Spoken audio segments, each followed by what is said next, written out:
Hello from the dung heap, everybody. These are my friends. A lot of them. Friends.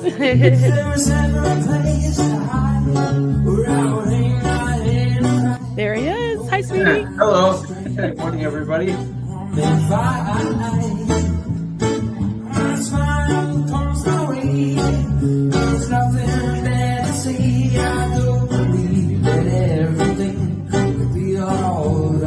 And we're live. Hello.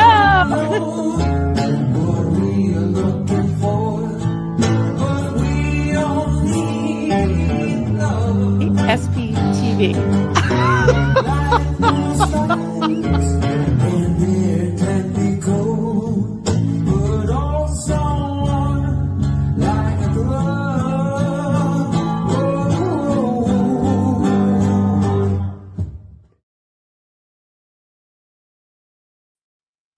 Hello. Hi, everybody.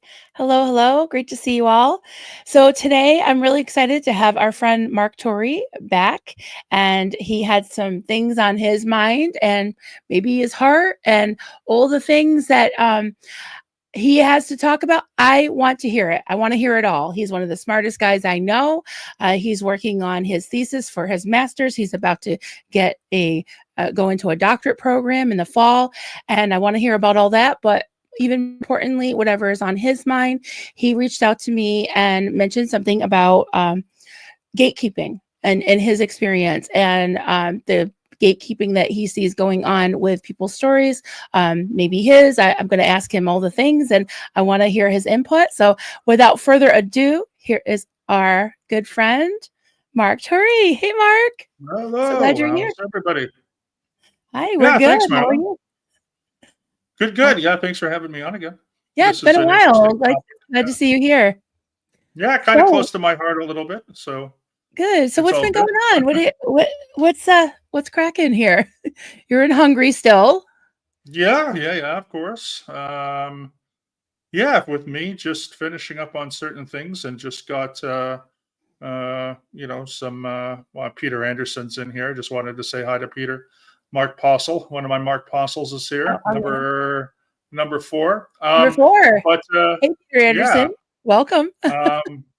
But yeah, anyway, long story short, I just am finishing up on some things, and I still have some things to do, but everything seems to be moving forward on my end, and it's been it was a little bit of a busy early spring, especially into April, and then since then I've been just doing some studying and whatnot. But in relation to that, I've been following. I watch Aaron's channel. I watch your channel. I watch only a few Scientology channels now, just because there's a variety. I am subscribed to a lot, but there are, quite a variety of creators, which I think is actually fantastic now. Yeah. I just sort of wanted to start with my sort of experience, because, I've been in this space for a very long time, almost 2 decades, and You're saying 20 years. Yeah. Yeah. So as I mentioned before with George, last month on the 14th of May, that was the 20-year anniversary of me discovering Scientology on Hollywood Boulevard. And so that was on the 14th of May, 2005. So 20 years ago. I was 22 back then. Very idealistic and very gullible type of person, how you are. Most people are when they're young, of course. Wrong place, wrong time. I got swept up. But then on the 18th of May of 2008, I officially sort of left. I sort of made that statement in my own head, like, okay, I'm done. I'm going to leave. And so, it's been a long time. And I do have some experience of trying to get my story out in 2008, 9, and even until just recently. So I hope, that's relevant to what we're talking about. Yeah, absolutely. So that was 2008. Yeah. So we're looking at, 17 years or so. It's funny is just a little fun fact, my cult anniversary, leaving the cult was 18 years ago. It was, I think 18 years ago. Yeah. May 9th is as my anniversary Oh, of leaving the cool. cult.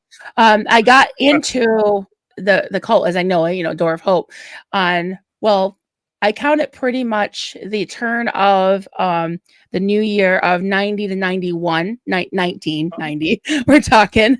And so it was New Year's Eve. Yep. In 1991, January. Wow. So yeah, it's been many, many years, 35 years. I was Yeah. So just a a little lot of boy, deprogramming. and yeah, and in '91 I was 8 years old. So what would I've been in, like, third grade, So old. I know. I think, second, third, fourth grade, somewhere in there, since still That's in okay. I do that to Duncan all elementary the school. time. I'm like, I was 8, I was 7 years old when that happened. When he graduated Yeah. from high school, I think I was in kindergarten. Oh gosh, that's Yeah. cool. So you left in 2008, and you had, obviously, you had an experience, you had a lot of things that had happened. You were in the midst of probably deprogramming from the cult, but you were wanting to get your story out. What was that like? What did that look like? Well, initially, I will say, at least for the first few months, until September of 2008. So that's June, July, August, September. So that's maybe, let's say, 3.5 months. I was pretty, trying to decompress. And a lot of it had to do with emotional stuff. Like, I had a lot of survivor's guilt. I was getting Mm, flashbacks, mood swings. It was really odd. Like, I just felt guilty that I left. I mm, knew that I left. I knew I wasn't going to go back, but of course, you always have that guilty conscience, and especially because I was on staff. So I did feel that I had let people down and so forth, which is really a really intense feeling that I'd never had before. So through the first few months, I was just going online and watching videos, especially from Tori Chrisman, and the Elisa McPherson Trust. And then the good thing was, at least back then, um, I started in September of 2008. I started to write my story, and then I published it in posts on. I don't know if it's around anymore, but it's called the ex Scientology message board, mm. so ESMB, and it was just this message board that somebody owned, and people were sharing their stories. So that was good. That was really, really nice. I really liked that, obviously. So in that case, there wasn't any gatekeeping in that sense. But I will say, um, in early 2009, I had moved to Los Angeles, and I started community college. I stayed there for 2.5 years, and I had never really met any ex Scientologists before. So, as well as critics. So I got to Mhm. meet a lot of people who are in our space, which many people know, like Graham Barry, Mark and Claire Headley, Jason Begay. There was a gentleman named Michael Pattinson. He was an OT8. He passed away a few years back. My friend Gary Scarf, who passed away in 2017. So I was able to at least meet quite a few, like, ex members, and especially ex Sea Org members, within that experience. And the first time that I ever really spoke out was just we were protesting the Hollywood centers. So I remember we were protesting on Hollywood Boulevard. They have, of course, the L. Ron Hubbard Life Exhibition. That's where I discovered Scientology. Yeah. And then a Now, let me few just ask you blocks. real quick. Was this around the anonymous movement? Yeah, Or exactly. It was okay. probably just about a year after, Okay. because I Mhm. was actually still on staff when the anonymous thing happened in Berlin. And then by the Oh, time I went to San Francisco, which was in the spring of 2008, yeah. between like February and March, then they were still continuing to protest. So this was about a year after. So Gotcha. there were still protests, and the people would come out and so forth. Was fine. But we were protesting at the PAC base, which is in Los Feliz, in Los Angeles area. And I did get at least to tell part of my story to Mark Bunger, and it's like the very first interview I ever did. It's back in February I believe it was February of 2009. I'm not sure. My birthday's in February, so I'm not sure if I was yet 26. I was probably 25. Oh. Anyway, Mhm. but after that point, it became a lot more difficult because I tried to reach out to Mark Bunker again to talk about more things. Um, Obviously, there was Tony Ortega, who who was very, very much gatekeeping a lot of people's stories. I know Aaron has talked about this, which I agree. Mhm. Whether it's a conscious decision or not, I don't know. Wait, no. What Um, when you say that Tony Ortega was gatekeeping the stories, like yeah. what do you mean? Like, give me some examples of what made you come to that Well, conclusion. so in my opinion, um, and maybe my opinion is a little bit more controversial. If you look at a Hey, you lot of come the to the right stories, channel. yeah. They Well, don't if call you me look the at a lot of controversial this, crochet lady for nothing. of course, but if you look at and again, it's something where I have to say my opinion, but obviously some people might like the content, and so I don't want to dance around too much. Again, if you like it, you like it. That's good. Yeah, I mean, it's But what not I black and don't, white. I mean, I yeah, like some of his content as well. Yeah, but it doesn't yeah. mean that it's all. But Yeah, if you great. look at a lot of it, it's focused on ex-members that have spent a lot of money in Scientology. I remember a few years ago, there was a gentleman in the Boston org, I think it was, who was only in Scientology for a year, but he spent like $1 million. Well, he's going to print that story.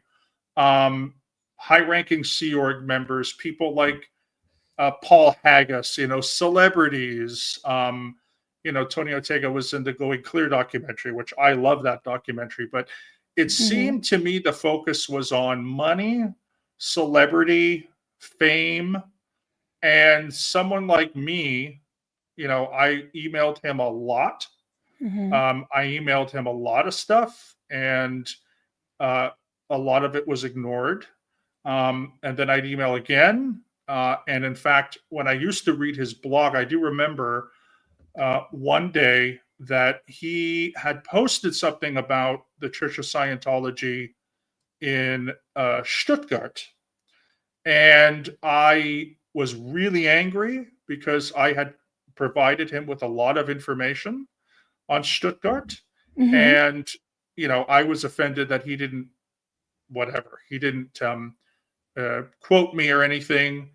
But in the end, the only time you can see me on the Underground Bunker is for a very small quote on the Stuttgart org. Nothing about my experience in Berlin, nothing about Right. the stuff that I talked to him about, illegal working, the long Right. hours, like nothing. Nothing was ever printed or ever done about any of those things. And I spent a very long time emailing him and giving him information. And sometimes there was an acknowledgement, and many times there wasn't. So, the reason why he printed what I had said was, um, and I think I might have mentioned this before. I know I mentioned this to our late great friend Doug Scott Kramer, but before Berlin got the ideal org, it was supposed to be in Stuttgart, but then David Miscavige basically said no, and we're going to put it in Berlin because Berlin is the capital, and it was this whole thing. It was just a controversy and a very incompetent decision making. Mhm. So I remember that because there were a lot of people from Stuttgart. And I sort of gave some secondhand accounts, and he printed like me in a quote. But it was like, but that had nothing to do with my story. Like, Right. I had printed my story. I had told things to Mark Bunker, but at the same time, Tony and Mark, well, after I would email them, and maybe I emailed them too many times and they got annoyed, I don't know, did refer to my story as a very typical story, that there wasn't much substance about it and it was very typical. And so I got really offended by that. And then I would keep reading the blogs where it's money, fame, celebrity, film premieres, and like this kind of thing. And Yeah. not saying that there can't be any good content in that or that that isn't rewarding, but it Right. seemed to be so off-putting to me that like I actually had this story, which I ended up sharing with with Aaron, with you, with Doug, with a Yeah. lot of people. I was just on a couple days ago with Holly, the Scientology geek, talking about it, on and on and on. And I've been on a lot of channels, and we had our own thing with the Dirty Bunch and whatever. Yeah. And I've discussed a lot of these things, and it's years and years later. Like I think maybe like at the time it was very disconcerting and very disillusioning to be told that like your story just doesn't matter, especially when it comes to people who literally are choosing what stories to produce or not. And that's what Tony Ortega did. Mark Bunker also, and I never got a conclusion to this. Don't know what happened. Maybe there's something that did happen that was legitimate.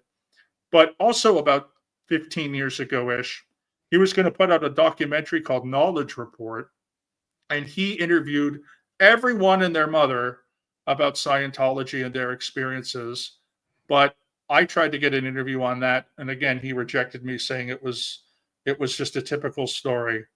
So it's like I think there's a few people who, while I enjoy some of what they do, I think the environment that we live in, again, going back to money, fame, celebrity, Hmm. and so forth, that gets the clicks. But I also think that that's why it's good on smaller channels. And Aaron is not a small channel, and No. I talked for 2.5 hours with him, I but think people are you did interested. at least 2 interviews with him, I think.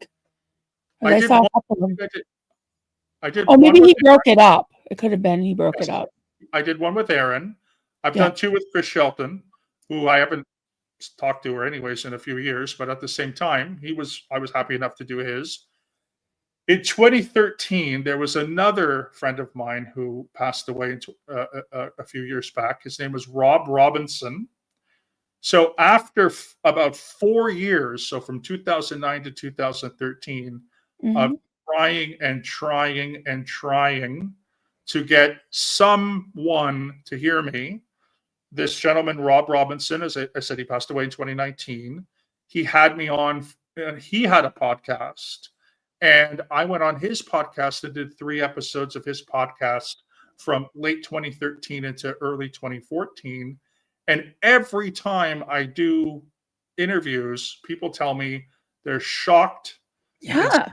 cases, they like my story. Why don't they hear my story? It's because it's been gate kept. And the thing that made me want to join YouTube was after a while, because people were telling me, why don't you go on YouTube? This is back 10, 15 years ago. Scientology is very litigious, and Yeah. they go after people, and I didn't feel comfortable going on YouTube until literally just last year. And even Mhm. though I've scaled back, I've had to scale back on some of my participation. I like being guests on programs. I've done a lot of content and stuff that I'm very proud of in the past year. But like, it's not just that easy to just be like, well, just go on YouTube and share your story. It's a gamble. There's a lot of things that are into that. I would have preferred to have gone on like your channel, Aaron's channel, Chris's channel, whatever, where there's already an established audience. And so Right. only since Aaron till now, which was in August, I believe, of 2023 when I talked to him. I think 2022 or 2023. But since that Yeah, time, I was saying 2022. Mhm. 2022. Okay, so August Yeah. 2022. So only since then have I actually been more and more comfortable. But at the same time, it's almost like too late. Like, you know what I mean? I had so much information at the time where we had people who were working illegally in Germany. We had, accounting discrepancies. Nobody cares. Like they did not care, and those things just went under the rug. And Yeah. I could have at least brought that to the public's attention, and I did try very hard to establish. One of the things that I will say that I did was when I was living in Los Angeles in the spring of 2009, a German journalist came from Berlin to Los Angeles, and I did get an interview with her. and they put me. I decided to be anonymous, so you have the shadowed out face and whatever. And I did, do some stuff with her. I kind of regret being anonymous, but at the same time, at least I got Right. to be in this documentary. But other than that, that was in German. They had to translate and whatnot. So I've done as much as I could, but at the same time, I really wanted to do more, and I was being very, very, very much gate kept, if that's a term, from Right. telling my story. So you had very important information that could have incriminated the Scientology in Germany, and you just weren't Mhm. being heard. Because I I mean, remember, again, I remember hearing your I story. wrote a lot of it. Yeah, I wrote. I don't mean to interrupt, but I did write a lot of it down on the ex Scientology message board. But okay, that's all I yeah, could do. yeah, yeah. What was I gonna say? I remember hearing your story. I think I first was introduced to you from watching Doug Kramer's channel. Dazed but not Mhm. confused. And you were talking about religion in general, but I was like, this guy's really smart. And then I heard parts of your story that you had been in Scientology, and I just really liked your perspective. I thought I was heartbroken by your story when I had you on my channel.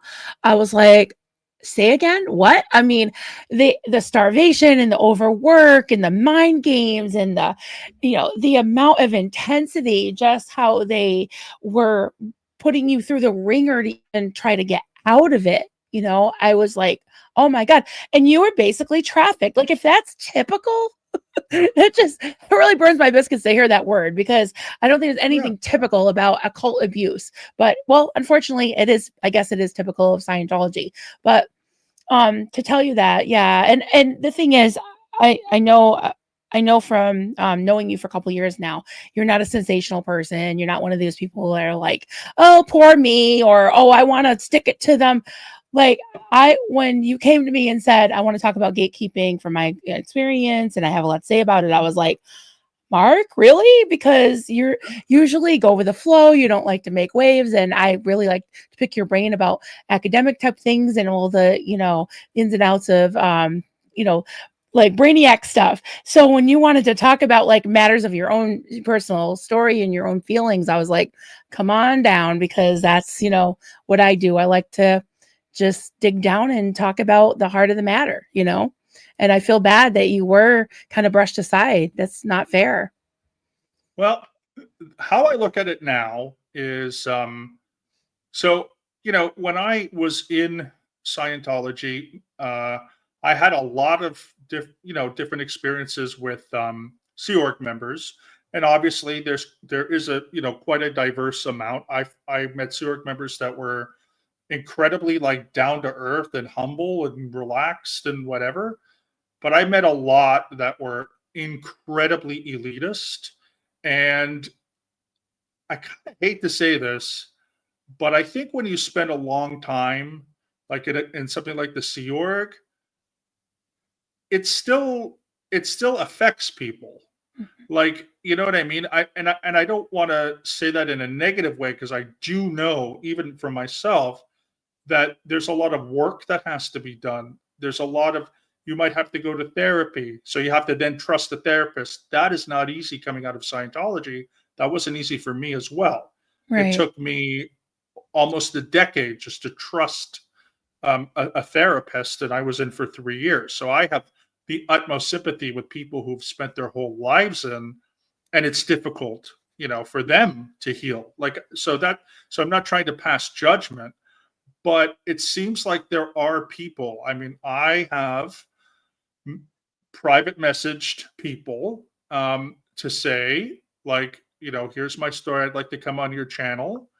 People that, I've been Facebook friends for years. Some people I haven't even met. Doesn't matter, in real life.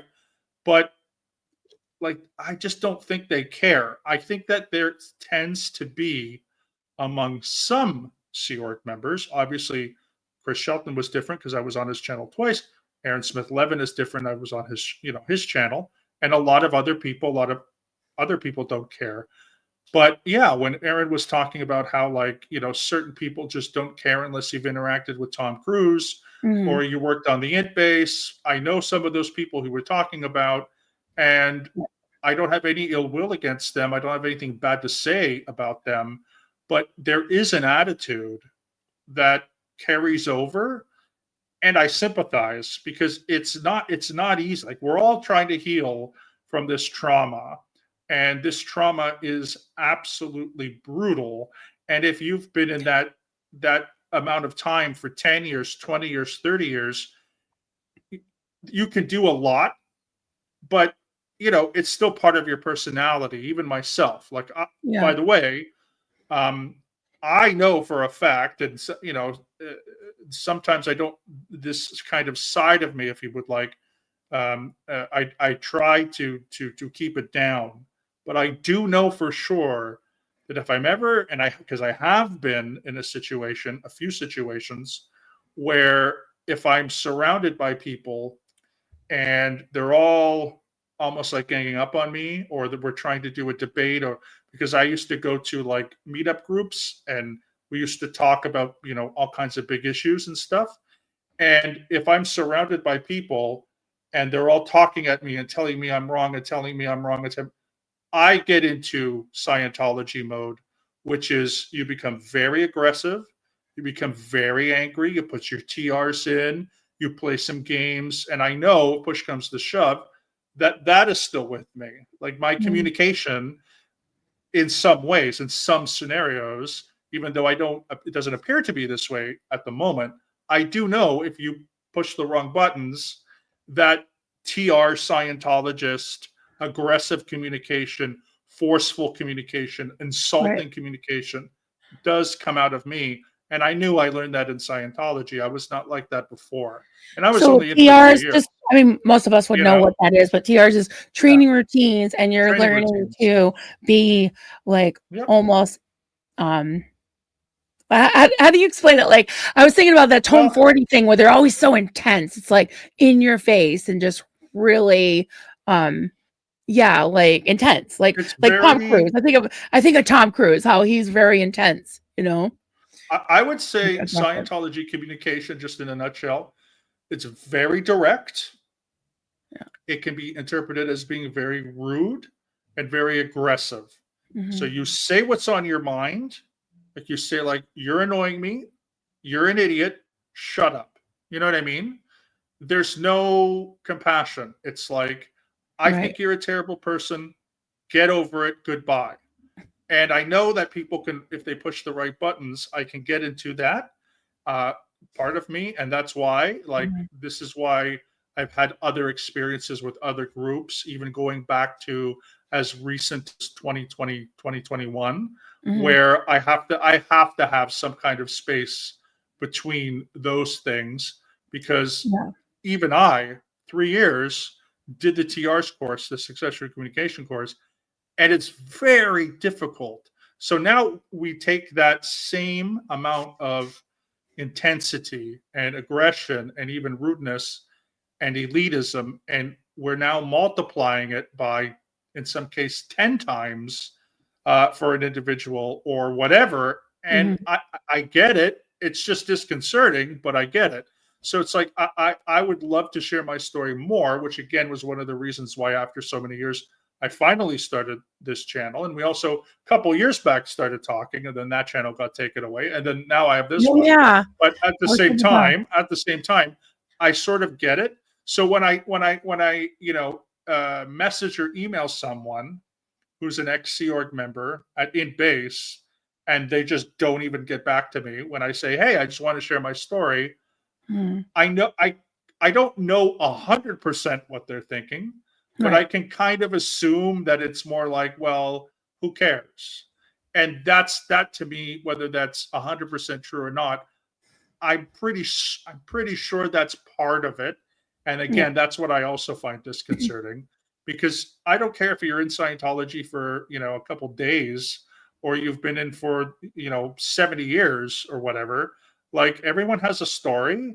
And I just think this gatekeeping based upon clicks and money and so forth. And I've always said too, my story doesn't come with 2 tickets to a movie premiere. But so what? Is it not any less valid? Like, Right, you're never gonna go right. to the Sundance Film Festival and hobnob with Alec Baldwin or whomever else in that was in that theater when they were talking about going clear. But like, who cares? Like, is that what the line is? Like, or did I have to be in the Sea Org? Did I Have have says to be on it base? You know what I mean? Anyway, it's very difficult to get out of that culture. So I'm trying at one point to be honest, but also to be compassionate at the same right, time. yeah, I hear you. Yeah, yeah. Have said they may be intimidated because you're way smarter than them. That's what I was thinking. Maybe. But I don't know.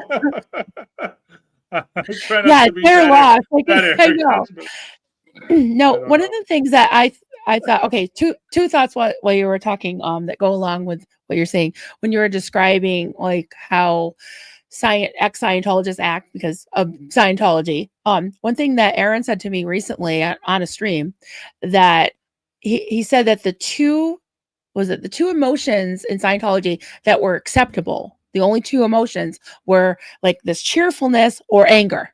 Yeah, So yeah, you couldn't be like, yeah, you couldn't be emotional in any other way. You couldn't be, sad or fearful or happy. Like you yeah, can't be only, you can only be those two things. And so it's funny that when someone comes out of Scientology and they're still and had a certain amount of power and prestige and oversight over people, right? And then you spill it into the ex Scientology community, and it seems like the same people are the ones that are in charge. And maybe they didn't mean to be. I am trying to be very objective about it, but and I don't pretend to know anyone's motives or thoughts or feelings, whatever. All I can judge from is actions and patterns that I'm seeing. So one of the things that I kind of came to a realization recently was when I was listening to Jenna Miscavige talk about her family and different things, and I know it was very hard for her to reveal those things. I was thinking, wow, I never even knew about Jenna Miscavige until a few years ago because like I was following the whole anti-Scientology movement through the eyes of Leah and Mike Rinder and the base people and all the aftermath show and going clear with nothing wrong with those, but they really helped me. Like I feel like I owe them a debt of gratitude because helped me to yeah, deprogram from deconstruct my own experience and realize I was in a cult to begin with. But it's strange, like I never knew that, not that it's their fault, but I never knew that Dave Miscavige even had a niece. So yeah, I mean, in a way, like that whole like, well, the name recognition and the fame, I guess in that case, that didn't come into play. I think that maybe because Jenna's experience was maybe so painful or not mm, pretty, or you know what I mean? Like I don't know. I don't know why her story was suppressed in that circle. Although, she ended up having a New York Times bestseller, yep, but yep, that was on her own. That was completely on her own. And she was in on The View and uh Anderson Cooper and all those, big shows. But that was never really talked about. It was all yeah, the Sea Org kind of experience. And I do feel like it was more geared towards the abuse that David Miscavige inflicted than L. Ron Hubbard necessarily. And it's kind yeah. of, in my opinion, it's kind of coming out like, oh, maybe I was right all along. Well, so I love the aftermath show. I thought it was great. I made a joke online a little while ago that if I was ever going to be on the aftermath show, I wouldn't be on until like season 40. You know what I mean? They wouldn't have asked me at all. Right. But it had a purpose. It had a point, right? Mike had come out and I don't think there was anything necessarily wrong with using like Leah Remini, her connections and her stories to sort of further these things. There, of course, was stuff with Miriam and so forth, and you know whatever Mike knew or didn't knew about certain things, obviously took to his grave. So Mhm. whatever. And I certainly, by the way, my friend Gary, who I mentioned earlier, um, I never knew if this was true or not. Gary was quite the storyteller, but he always claimed that he worked quite closely with Mike Rinder and talked to me and told me things about him and so forth, which again just had to do with hiding certain abuses or whatever. I don't know if it's true or not, no idea. But it had a good purpose. The fact that they had 3 seasons was great. I wish they had done more. But you're right. I think they were focusing on something different. That it then became more about, once they got over some of the older Sea Org members, like one of my favorite is Hannah. I think her name is Hannah Eltinger. She's like one of my. I used to be friends. Her husband just passed away. I used to be Facebook friends with her husband. Jerry was his name, and we talked a little bit here and there. But they were like old time, one of the first Sea Org members, and Hannah, like right. Okay. Yeah. Hannah, her story is amazing. I'm Yeah. so glad she was on Going Clear. She was on the Aftermath show. Yeah. Amazing story. But once you get over those things of the old Sea Org members and stuff, yeah, it seemed to be about focusing on David Miscavige. Now, had they gone for more seasons? Who knows? Right? They only had 3, so who knows? Mhm. But yeah, if you get there's a very specific goal that a lot of people are into, and then once you find out what that goal is, they then make every episode just about that one thing. Mhm. And in the end, like, it's a TV show, so you get a lot of awareness out of it. But does it really, like, there's still a Church of Scientology? David Miscavige is still in charge. Like, at the end of the day, what I found out very quickly after leaving Scientology is, like, regardless of what's going on, the only thing we can do is bring some of these matters to the forefront. Whether or not the Church of Scientology is going to lose its tax exempt status or even be around in the next few years is beyond everyone's control. We hope it Mhm. isn't, right? Like, I hope it's not. I hope they lose their tax exempt status one day. They're probably not going to anytime soon. I hope that the church reforms itself. I don't know if that's ever going to happen. You know what I mean? So Yeah. then Yeah. it becomes like trying to do something where the goal is just so above one's control. And Mhm. then, what happens is then you turn people into celebrities. And, there's a lot of stuff that I loved about that show. But in the aftermath of the aftermath, there was some things that I didn't like, including, again, the celebritizing Right. certain Right. aspects of the community, which I found a little disconcerting. Like, why do they Yeah. get to go? Why do they get to go to film premieres? Why? Like, it's also my story. Like, I'm an ex-Scientologist. Like, I'm never going to go to these film premieres because my story is typical. So maybe I'm resentful and bitter, but, like, shouldn't we all? You Shouldn't don't that be strike for me as being everybody? resentful. I guess it comes to time where But it like, just call a I don't spade a know. spade. But that's what I'm saying. Yeah. Like, like, do you know what I mean? Like, okay, they win an Emmy. That's fantastic. I thought that was great. They should have won an Emmy. They won it. But, like, all this Mhm. celebrity for people who are already celebrities. Do you know what I mean? Like, I Yeah. love Leah Remini's great. She's fantastic. She's already a celebrity. Why don't you share that stuff? Like, why? Like, you know what I mean? So it's like, Yeah. even if it happens just once, like, at one time, I always have said at one time I would have loved an apology from the Church of Scientology, which will never happen probably in my life. And I would just love to have someone acknowledge my suffering and just do something, like, just one time. And again, I don't want to sound bitter or resentful, but when I see people at film premieres, I'm like, okay, well, what do I get out of it? And then I'm told, well, these people are sacrificing and they're doing all these things for Yeah. me.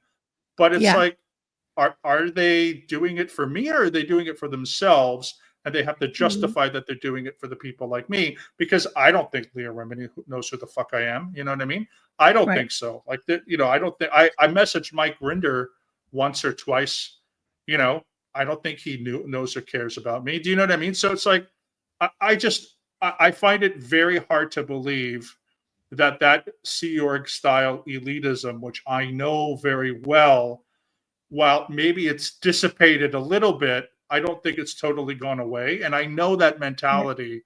So I know when I see it. And that's something that just irks me. It's again, I'll use the word Yeah. disconcerting. I mean, I don't blame you. And something that has been kind of on my mind lately is this whole thing of like, do we have to be on the same team? Like, obviously, Right. they've demonstrated that they don't want to include typical stories or whatever. Yep. Fine, but why throw shade and try to, this is my opinion, but I've seen a certain amount of resistance and even projection to us peons, which I'm not from Scientology, but I am a cult survivor, Yeah. of kind of, well, we're going to make our own thing, right? We're gonna come Right. on YouTube because it's called YouTube. So you can tube, I can Right. tube, we all can tube, right? Right. It doesn't make it any less valid or more quote typical that, okay, we're gonna tell our own stories, right? Yeah. And Yeah. there and again, I'm not pretending to know anybody's motives or anything, but I just find it very strange that about the time that Aaron was inviting you, this was 2022, Yeah. 2023, you and a lot of the, well, we call them second gens, but a lot of people, a lot of typical Yeah. experiences coming on, and they weren't typical. Your story was heartbreaking. So many of them heartbreaking. I never had heard of Laura. I found about Laura. I'm like, oh my God, this is so heartbreaking. And Aaron was having all of these panels. Well, we didn't know, but there was, some tension and hey, let's not rehash the whole thing. Aaron can be a little bit of a slut and a little bit of a jerk and whatever. I mean, we all know that, right? But why the timing of it all, it just seemed very strange because there were the people that were basically had been cast aside now being able to come on YouTube and start their own channels, and there was momentum, right? And there were things that were coming out that I don't think certain people wanted to come out. The terrible abuse, like what Jenna went through, that is magnified by hundreds, if not thousands. And this whole passion, which I share very much with so many of you, of against the abuses, especially children. The whole Yeah. children cannot consent. That's something that's always on my heart and mind. So fast forward to now, when there seems to be this rally cry of let's, I'm not saying that Tom DeBach wanted to save Scientology. I guess he wasn't really saying that, but it was like trying to Right. meet in the middle. Yep. There's certain things I can't compromise on. And, I don't know if you saw Alonzo and DOA talking about how child auditing isn't that bad and all this. I was just like, oh, hold the phone. No. I put the Yeah. brakes on. Like, no. So I can't stop them if that's what they want to do and think and believe, fine, but I'm not on their team. So I guess that's what like my thing is, that it's not going to be probably very popular, but if I have to kind of draw a line in the sand, I'll do that. And I'll give people who have been oppressed and abused my little platform, however, whatever good it can do, I guess is what I wanted to say. Well, I just wanted to mention too, the reason why I was able to talk to Aaron was because I think a month or two before he had spoken to my friend. Her name was Sabrina David from Switzerland. She's from Basel, Switzerland, because we worked together in Berlin. And I have not met many people who I worked with in Berlin who were out of Scientology. So Aaron sat down with her and spoke to her. She had been in Scientology since she was a teenager. She's not a second gen, she's a first gen, but she had, she was in the Basel org because of a high school friend got her in. And then she was on staff in Berlin for a very long time when I was there, and then even longer, I think maybe 10 years or something. So, that's the reason. So that's how I got introduced with Aaron, because we crossed paths, right? Like I was this, in Berlin for 9 months. Sabrina was there at the same time. And again, it's a story of just a regular person, so to speak, if that's even a thing, Right. getting into something, going on staff. Those are the stories that most people will go through. Most people don't end up being, second hand or second fiddle to David Miscavige. Most people don't even, in Scientology, most people don't even know where Golden Era Productions is. You're not supposed to know. you sign a $100,000 bond that if you work at Gold Base and you tell them that Gold Base is near Hemet, California, you owe the church $100,000. So again, it's like, I don't know, like it's almost like if you come back from war and you're only interviewing the generals who didn't fight on the front lines, because the privates, well, they're the officers, well, they're the ones who are fighting on the front lines. Like, yeah, okay, Patton has an interesting story, and so did Eisenhower. But like, don't you want to actually, like, to me, it's more interesting to see like the people in the boats going over to Normandy or something. Like, that's the interesting story, not the people who are making the decisions. Like, that's interesting, okay, but there's a totally different perspective. And so that's what I kind of put it in. And again, the other put it as to, but again, the other thing is, again, it goes back to that culture. It's such a microculture in Scientology. And then Scientology theory is another microculture. And all of these characteristics that you're talking about is just predicated within those cultures and microcultures within Scientology. And this is why I just like to say, like, I get it. I think it's not good, but I get it. You know what I mean? And so, yeah, okay. So Tom DeVocht, I only know a little bit about him. Again, I've never met him, never talked to him, but I do know his story from the aftermath. I do know, parts about him. I'm glad that he's out. I'm glad that I think he's married, has kids. Like, that's fantastic. He spent most of his life in Scientology and the Sea Org. If he wants to save Scientology, God bless him. I don't really care about that, but that's his prerogative. But what I find disconcerting are, Sea Org members telling other Scientologists and people like yourself, Marilyn, Never Ends, and people who may have been staff or whatever, who are telling Never Ends and other people how to do their criticism. And that is something that I discovered even when I was protesting all the way back in 2009, 2010 in Los Angeles. There's always someone's quote unquote way to do something. And if you're not following it, you're going to get an earful. And that, again, is very Scientological, because that is part of the snitching culture. That's part of the micromanagement. And that stuff is indoctrinated into you. That stuff is not, it's a learned thing. So, for example, if you're not doing something right in Scientology, as per L. Ron Hubbard, you will know it, even if 12 people in one day tell you something. Like, you're not. I remember when I first got to the org, I was cleaning. This is just a basic example. Well, if you don't clean the way L. Ron Hubbard wants you to clean, every single fucking person is going to come to you and say you're cleaning wrong. This is how you're supposed to clean. This is how you're supposed to put a rag over or collect dust. That's what they're doing. They're just expressing the stuff that they've learned, that they grew up with, or that they learned over a couple decades. I would just tell them in the most broadest, most honest way to go screw themselves. And just tell them, keep telling them, no, because this is something with Scientology. Scientology's way, meaning Ron's way, is the only way.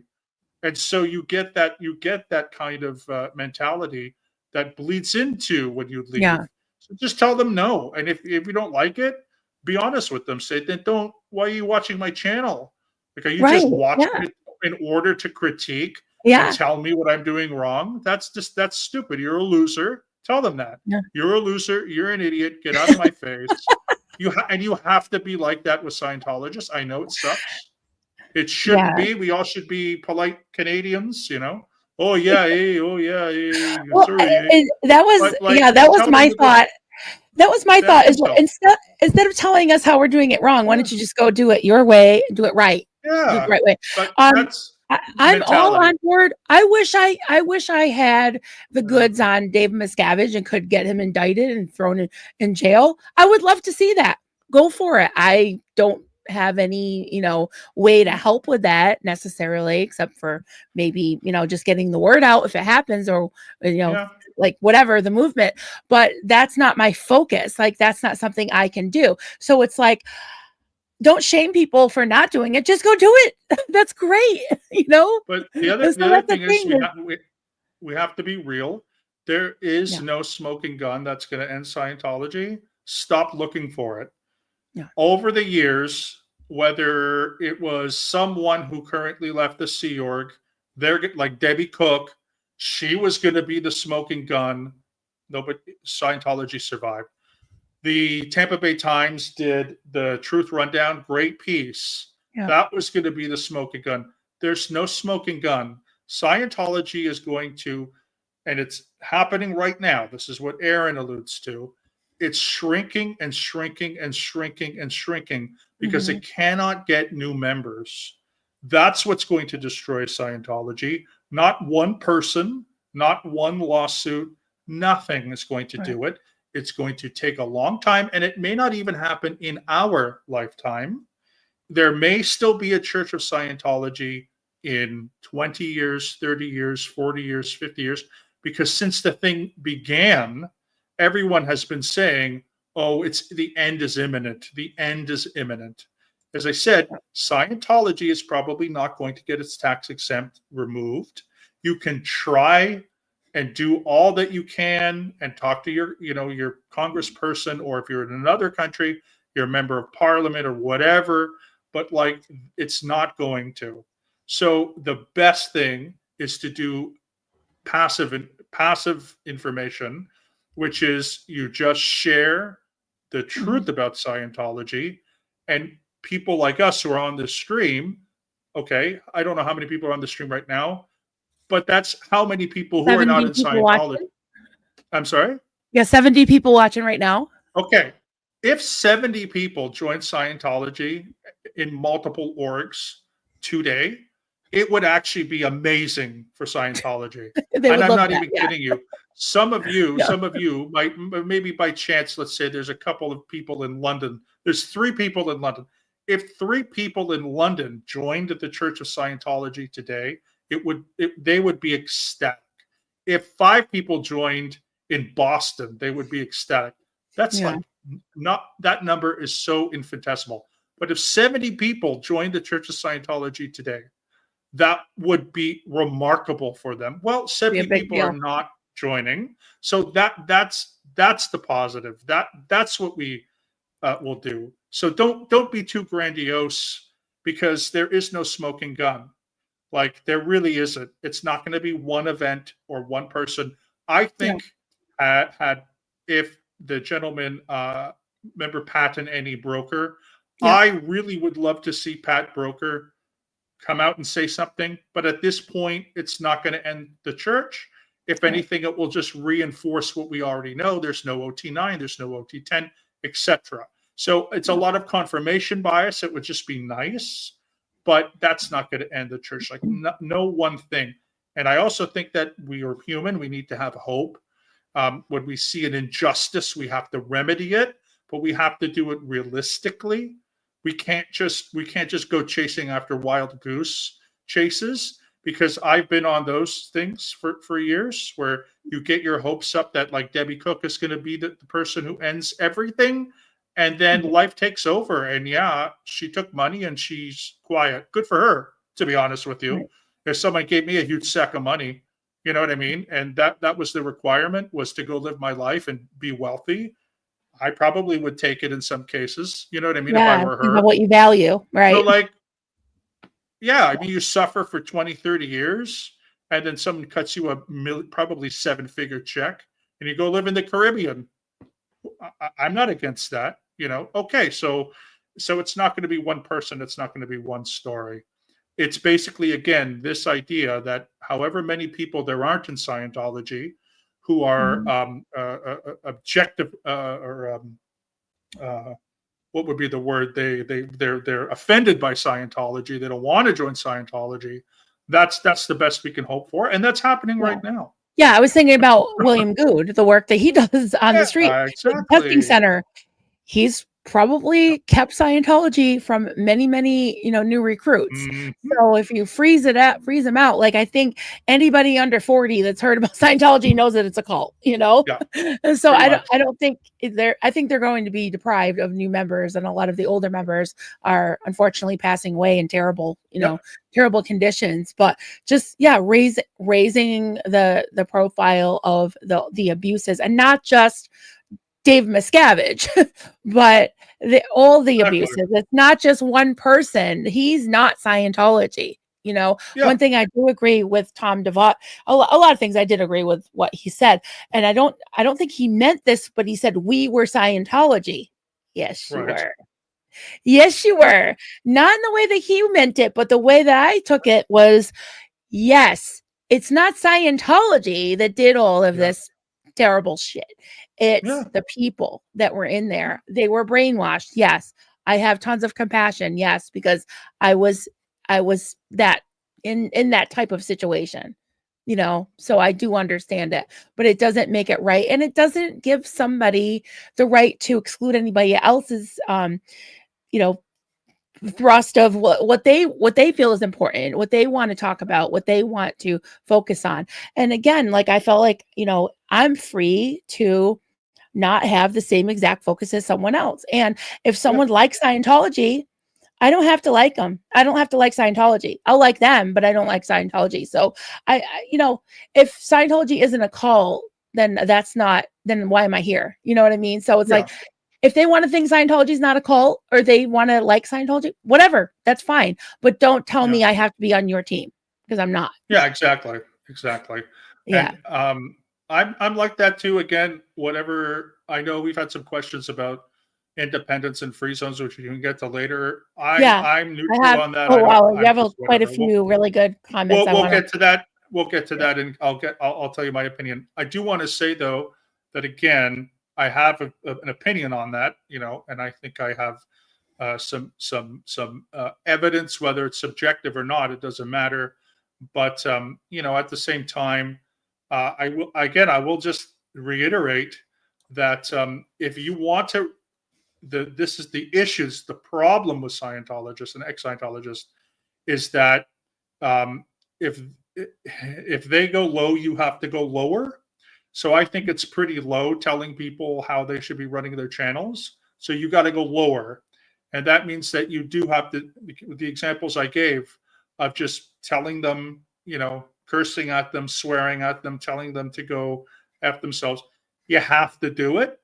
It Mhm. really sucks. I'll tell you. Um, if you are someone out there who is still receiving phone calls and mail from the Church of Scientology, asking politely is not going to stop. You have Right. to yell at them. You have to scream at them. You have to do that. You can't just say, hey, could you please, would you mind? I would like it if no. You have to essentially lose your mind. And it's will take a lot out of you. It's something you might not Mhm. want to do, but in the end, you're going to get off their radar. And I find it's very similar for ex Scientologist critics who gatekeep and criticize others. You tell them to go F themselves in the most absolute brutalist way you can, and eventually they'll just run away with their tail between their legs, and you'll be in peace. And it sucks. It absolutely sucks. You I have still done. in a humane interpersonal where, hey, is it Right. okay? Stop talking to me, or it would be better if that's not how they operate. It's just and it just isn't.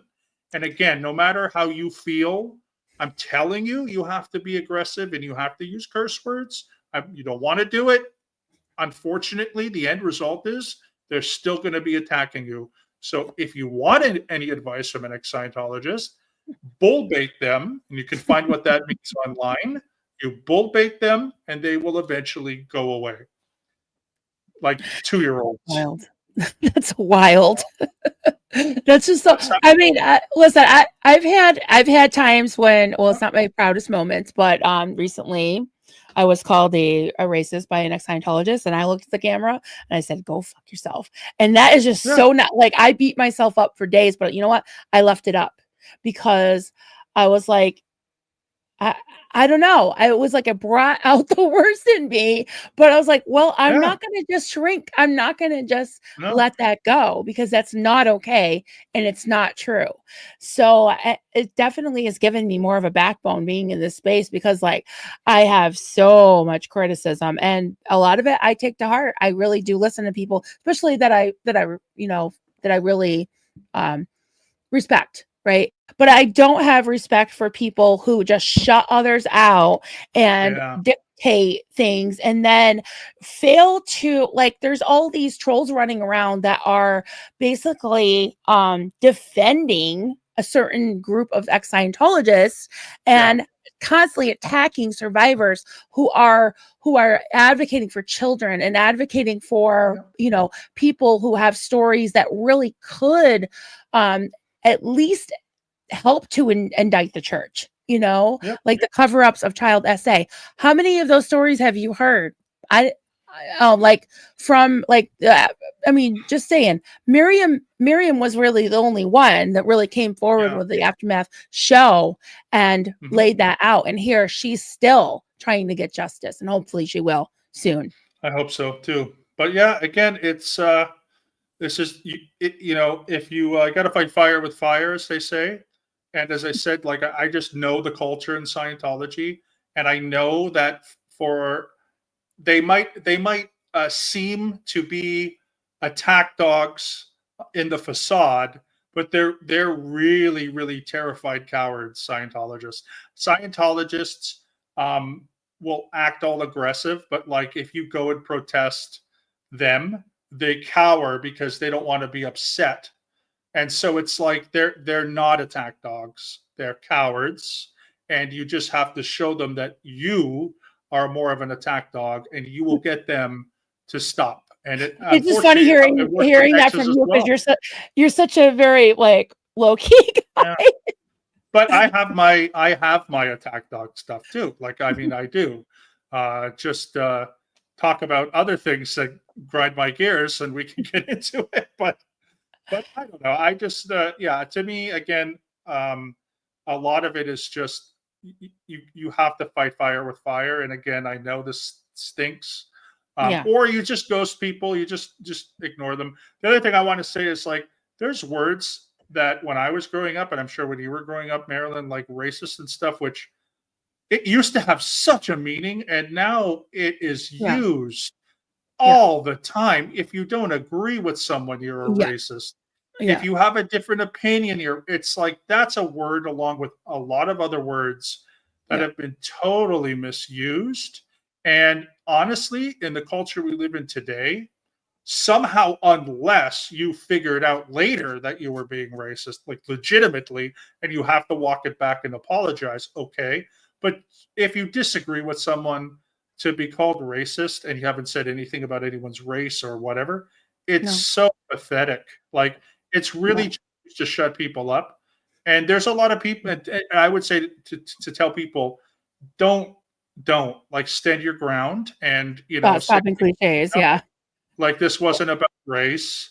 I didn't say that one group of people were inferior to another.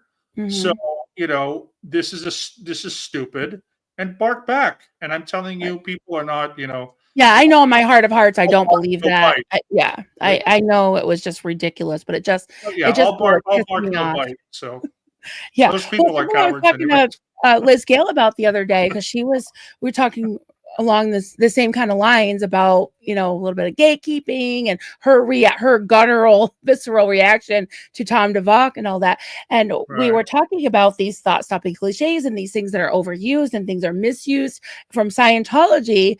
It's like all of a sudden, like if you say something that I don't like, or you're trying to express yourself or point out something that someone said that you believe is wrong, you're dead Asianing them. You're Yeah, gaslighting them. You're a narcissist. You're this, you're that. And it's like, whoa, whoa, whoa, whoa, wait a minute. I know. And And that's especially in that's a never in lot of using the term gas or using the term dead agenting all the time. That like that's not appropriate. well, that's another thing too in Scientology is if you ever get your hands on the ethics book, you'll just know that every word that comes out of your mouth can be misconstrued to do something like to legitimately it becomes so annoying after a while. Like if you get an order from your senior and you simply ask why, that's Q&A. And it's like, just What give does me that stand for? questions and answers. You're not supposed Oh, to so have it Q&A. So yeah, but what does that basically, if you mean? get an order from your senior, I you know what just go Q&A is, but what does that don't mean in ask why. Scientology? Questions and answers. It just means you've questioned or you've asked why you're getting an order. So you just do it. Basically, you Oh, don't so ask that's a why. You bad. do it. So no Q&A. It's bad. Yeah, no So just Q&A. shut up and do it. Open-minded is Got it. negative. You're not supposed So to it's be like back open-minded. talk or whatever. If you're, Gotcha. yeah, all this again, every word that comes out of your mouth is wrong. So you just don't even say anything, and you just do whatever the person wants you to do. That's Right. Scientology, because there's 45 things that you're gonna say instinctively, and they're all wrong, and it's always making a mountain out of a molehill and whatever. And that, again, a lot of that stuff is taken. Um, and it's to me, it's just annoying. You just can't have a real conversation face to face with anyone because Yeah. they're in their mode, and you Right. can't crack that safe. Yeah. That's so frustrating. I mean, I know people like It that. is. I Yeah. people that aren't even Scientologists or ex-Scientologists that are like that. Just contrary. Yeah. People are just like, yeah, They're just shut you down. swept So up in their own mentality. can we take some of these questions? We got Of quite a course, yes, few. yeah. There's quite a Okay, few. so So yeah. we'll take Giorgio's question first. Mark, did you ever consider joining the Free Zone movement? Were you ever approached to join the Free Zone Scientology movement? So no, when I left Scientology, I decided that even if by some reason it was all just David Miscavige, I still had a lot of problems with that factor. Like I just wasn't a fan of Hubbard, and couldn't really put together that Hubbard was some amazing person, but Miscavige wasn't. Um, Right. but some people have to do that for whatever reason. The sunk cost fallacy. They can't give up what they've devoted their life to, and so they go because it makes them feel like, oh, I didn't waste my whole life on this. There's still some part with that. That's just an emotional, experiential thing that I again fine with them as long as they're not hurting anybody. That's fine. Right. But you usually don't get approached to do free soda or independence. You usually have to seek out, usually online through various websites. They don't proselytize. So I would say, like, if Scientology, and I've talked to this with our late great friend Doug, Yeah. if Scientology was only independents and free zones, to me they'd be misguided, but they don't proselytize. There's not much abuse. The the Right. the the cost can vary, but usually it tends to be a little bit less harmful. Maybe not entirely, Wait, they don't have but those that communal, they don't have like a Sea Org thing or a no, they don't cadet have org anything. or Yeah, and right, right. again, maybe there are some abuses and Elder stuff abuse from and free zone families, yeah. but it's different because they don't have that structural hierarchy. So Mhm. yeah, so that would be my question, which is no, I never considered it, or my answer would be no, I never considered it. You're not approached, but the Gotcha. positives that I get out of it is that it's much more reformed, and more laid back than regular Scientology. And from what I understand, it's also a lot cheaper. Mhm. So, you can do all your OT levels in the free zone for a tenth of the cost or something or less. So, anyway, I see it as something productive, even though it's misguided. Gotcha. Hey, Eric Rader, good to see you. And we got Scooter Mama. Hi, all lurking, but the Canadian version is thank you for your opinion. I'll go F off into the forever. Yes.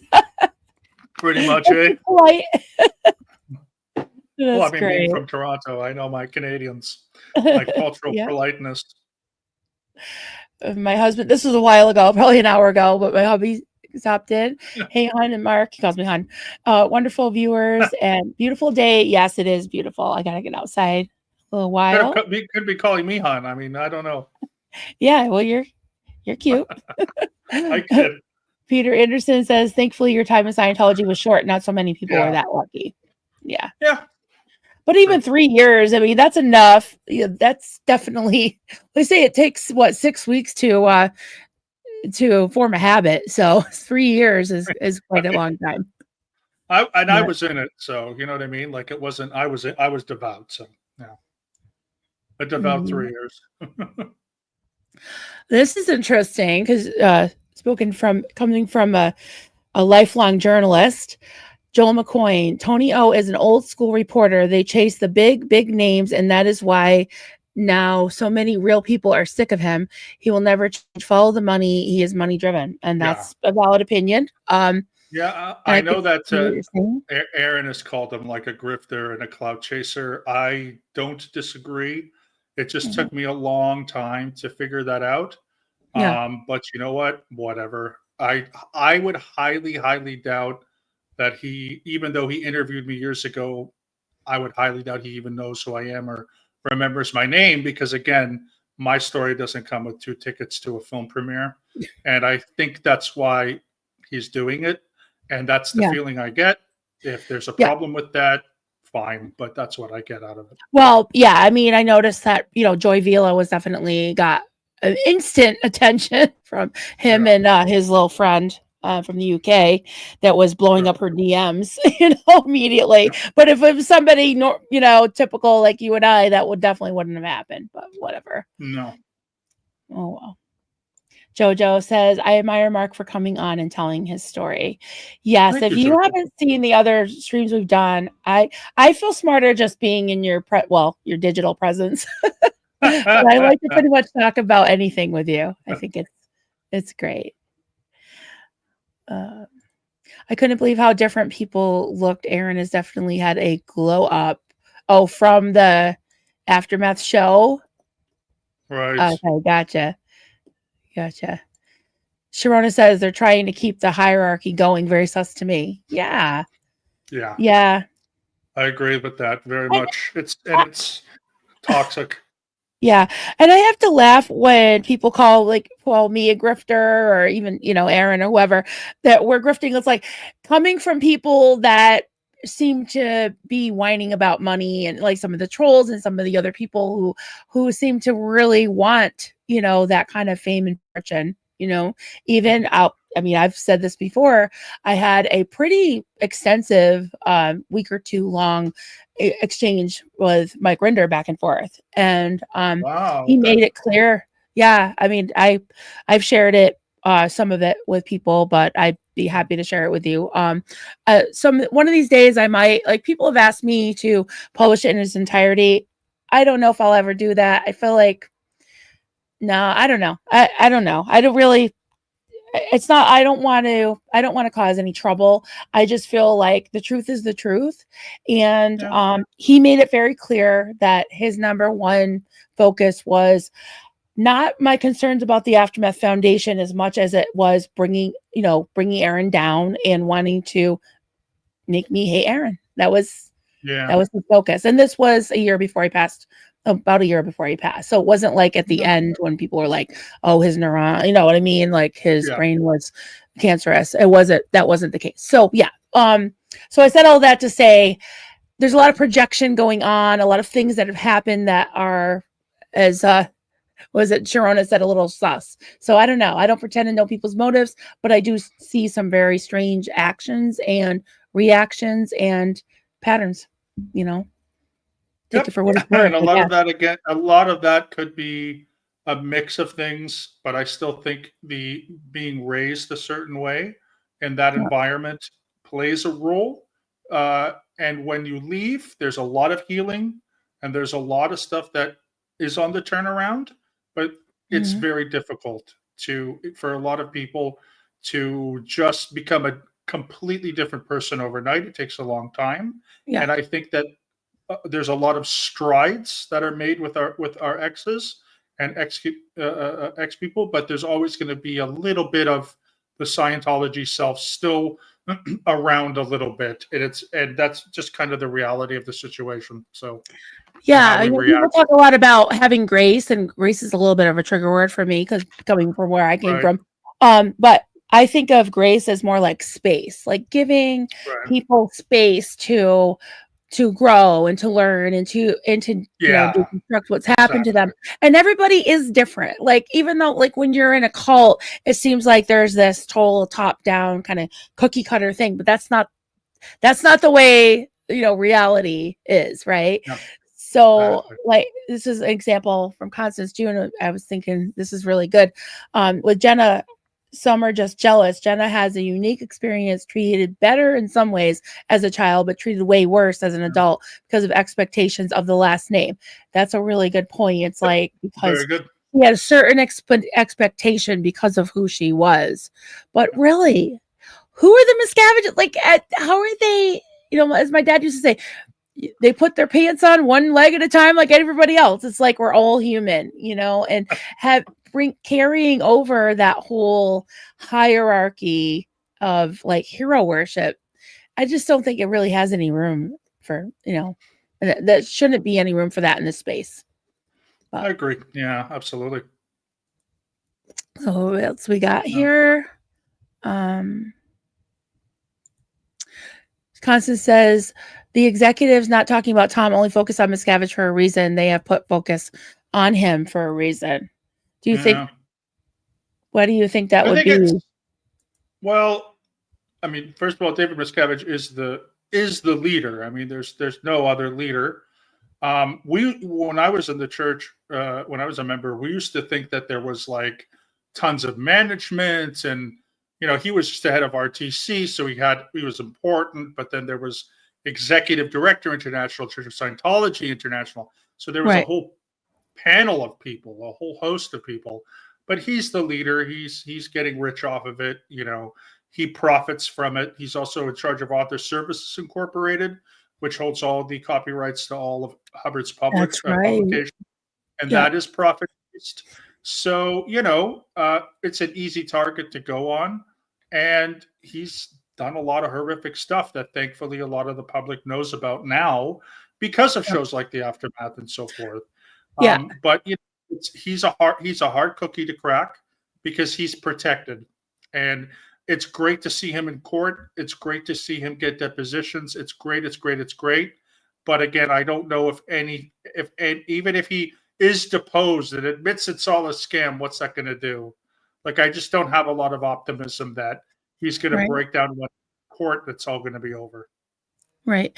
What do you say to people who would, basically express that a lot of the ex-executives, they tended to, and this is, my opinion too, but not necessarily everyone's opinion, that they seem to focus more on the abuses from Miscavige than the injustices in general of like Scientology itself. Like I said earlier, we didn't hear a lot about the child abuse and the cover-ups and all those things. You didn't hear a lot about that. You still don't really. I mean, as far as those channels go or the blogs, you do sometimes, but it's more of the star-studded things and the things that experiences of people who it's almost like sanitized in a certain way. So like what I'm asking you is like, do you think there's anything to that thing of people maybe even having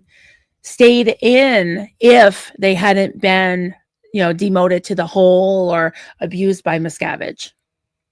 Well, I mean, it's hard. That's hard to say. Maybe some people would have, maybe some people wouldn't have.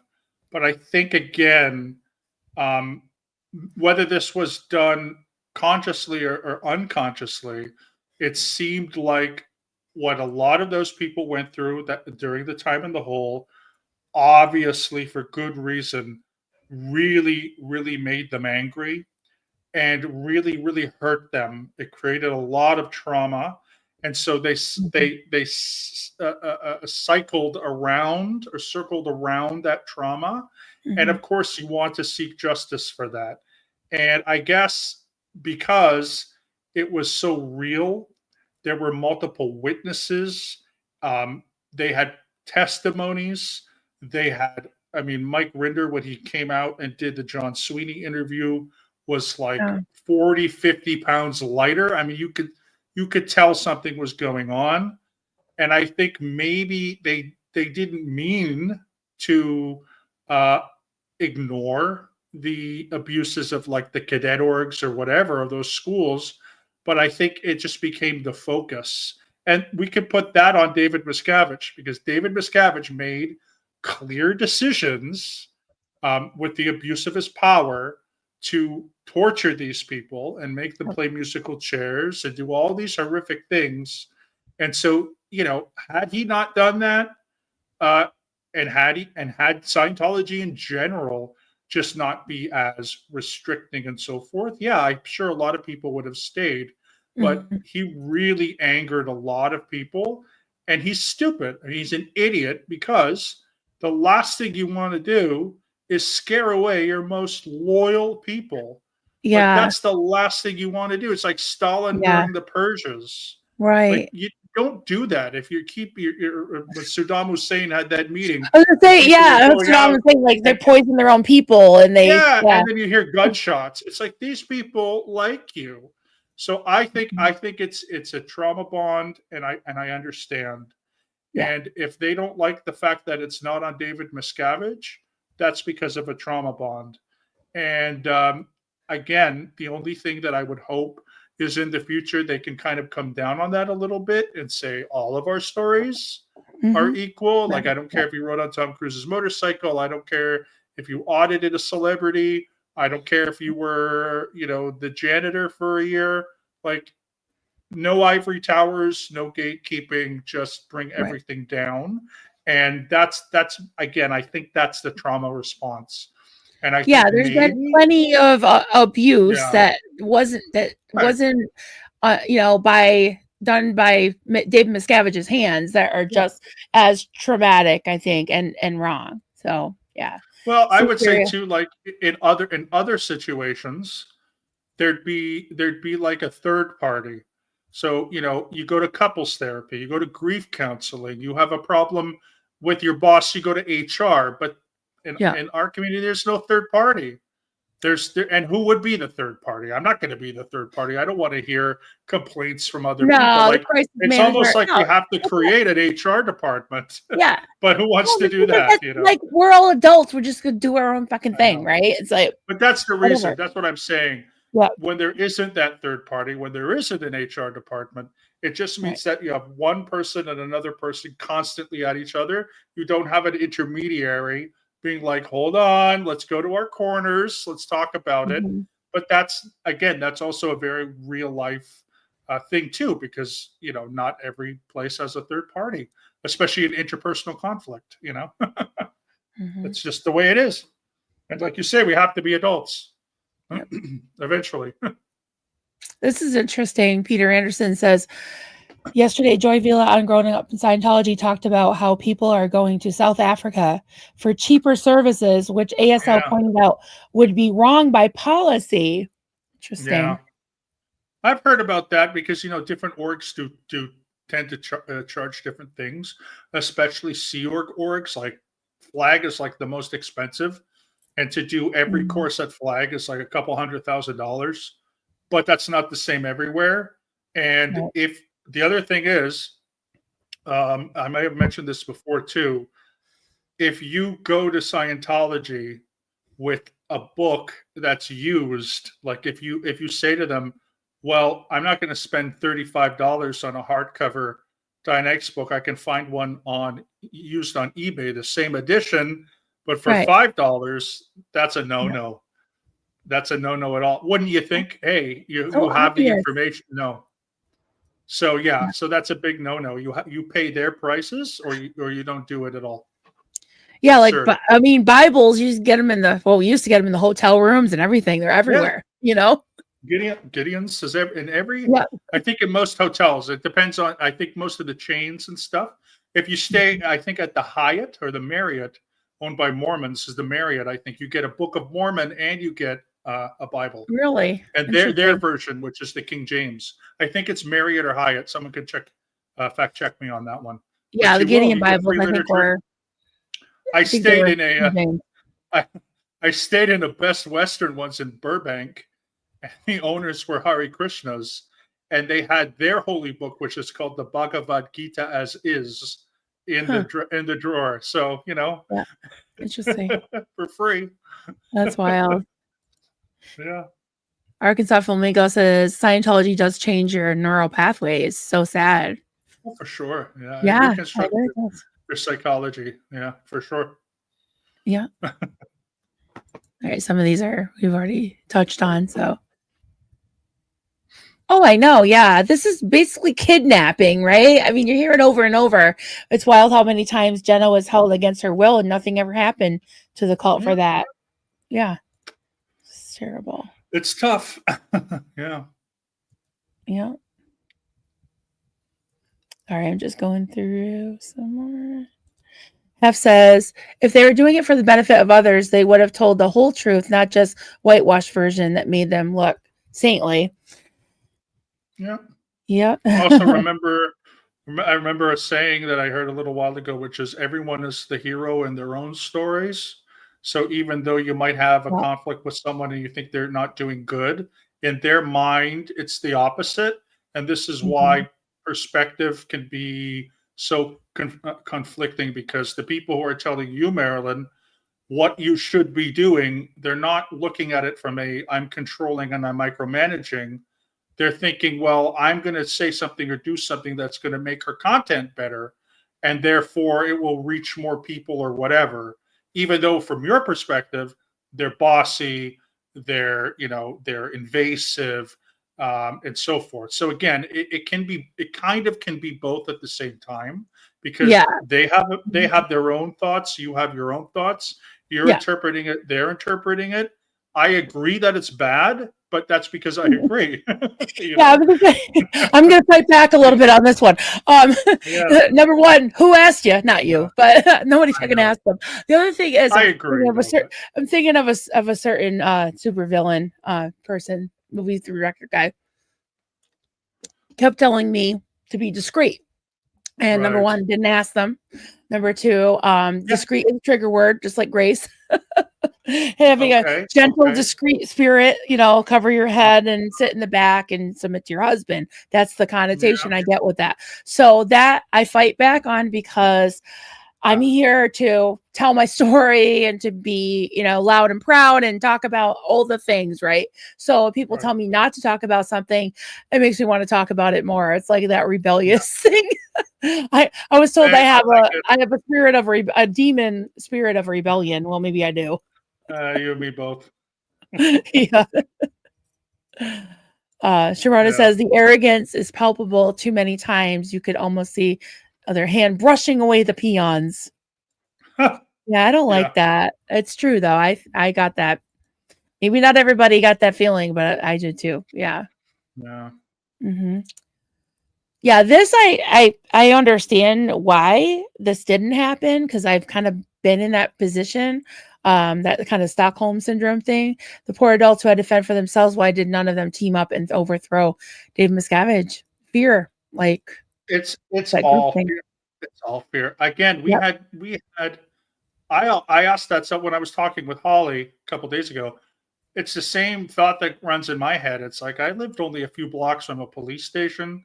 Well, I could have gone in there and said, look, like I'm really not supposed to be here. I've got this residence permit that it's not really good. Like, why didn't I just like wake up in the middle of the night and just leave, just go to the airport and leave? Like nobody would have known. Do you know what I mean? If I went to the airport at 5 a.m. and I picked a flight back home that was super early, nobody would have been none the wiser.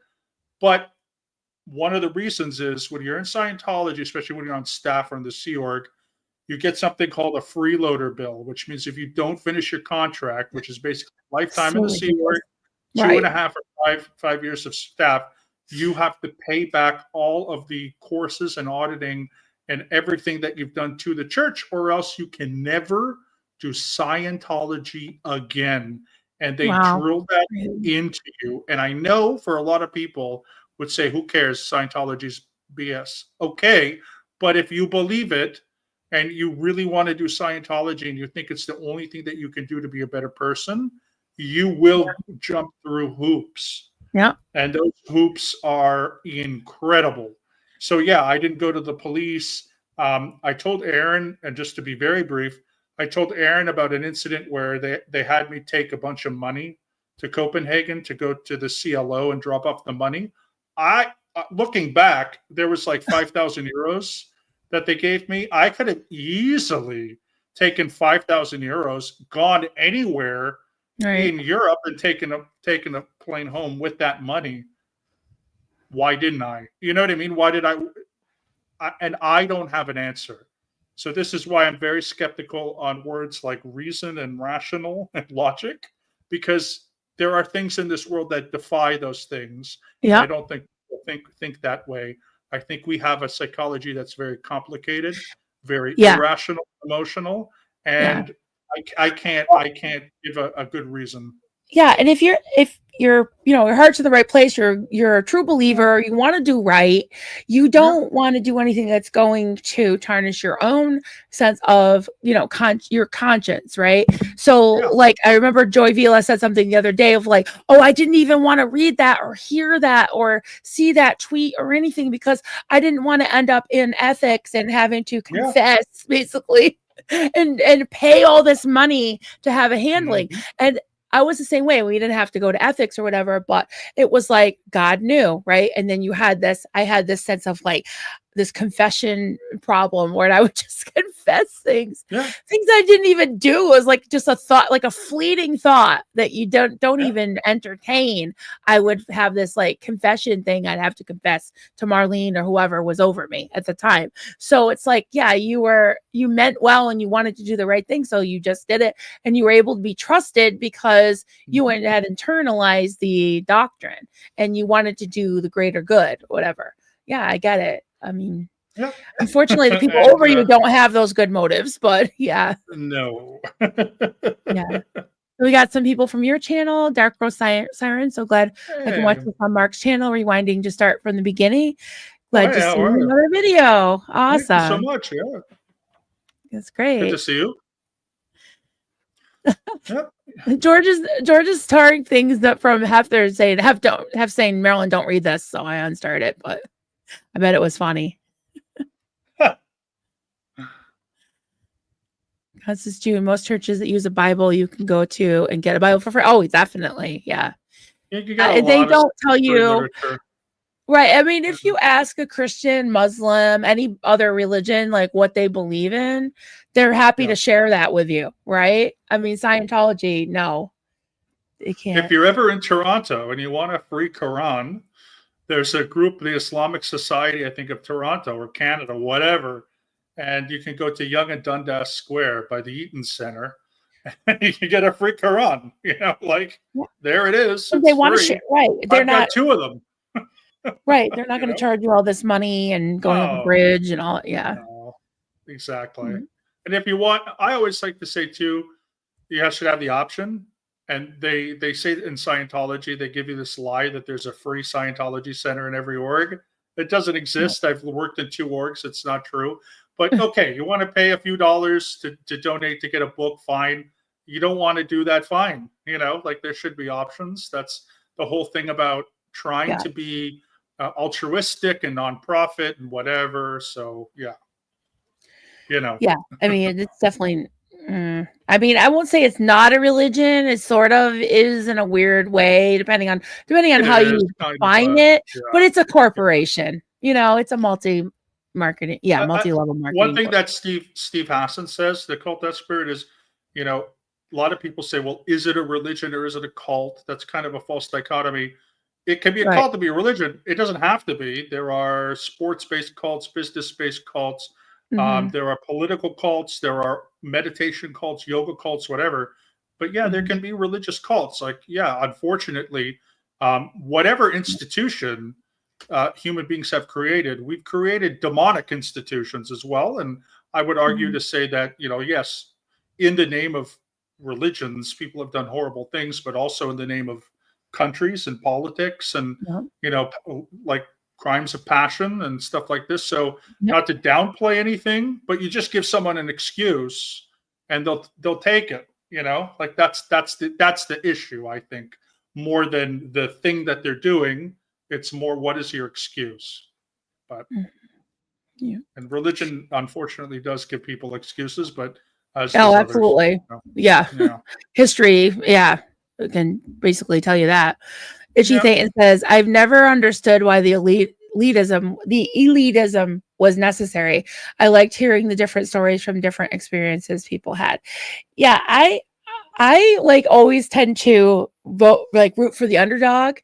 So when I hear of like children, like Jenna's story or other people who just suffered under the hands of people who should have known better, who had Yeah. power over them, I don't feel as sorry for the poor little rich movie star. I'm sorry, I I know. feel a lot more, I could relate more to having been an orphan that was kind of tossed around, like I say, in my wolf child days, going through a lot of trauma at the hands of more powerful, bigger, older people. Yeah.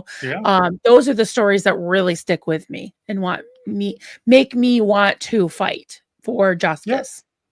That was mine as well. But again, when we're talking about gatekeeping, if you are a journalist who is, in it for the likes and in it for the fame and in it for what another person can do for you, Mhm. that is just, to me, it's unethical and it's unreliable. But people exist out there. I Yeah, mean, it's the nature of the beast. yeah, So I don't know. I don't necessarily blame people, but at the same time, there are different demographics. I don't know if somebody did research and realized celebrity stories make more money than regular people's stories, but regular people's stories will probably have more meaning overall. But I don't know. I have no clue. yeah, and more relatability application to Yeah. their own life. Like whenever I talk about a certain concept or whatever, I try to boil it down to something that like a takeaway for pretty much Yeah. anybody if they you know if they can relate at all at any level. And that's kind of been one of my focuses, is just try to learn and grow myself and kind of teach myself things, and in the process hopefully somebody else can get something out of it as well. And I tackle That's right. I tackle tough subjects because I don't know, I just do. I don't want to waste my time talking about Tom Cruise all the time. It's not really my thing. I'm not interested in it. And that's another thing. How many times in the past, whatever years, do we hear that John Travolta and Tom Cruise are about to leave the Church of Scientology? And you'll Right. get a quote from some ex Scientologist who says, "Oh, absolutely. John Travolta sadly Yeah. lost his wife a few years ago. Kelly Preston, she died of cancer.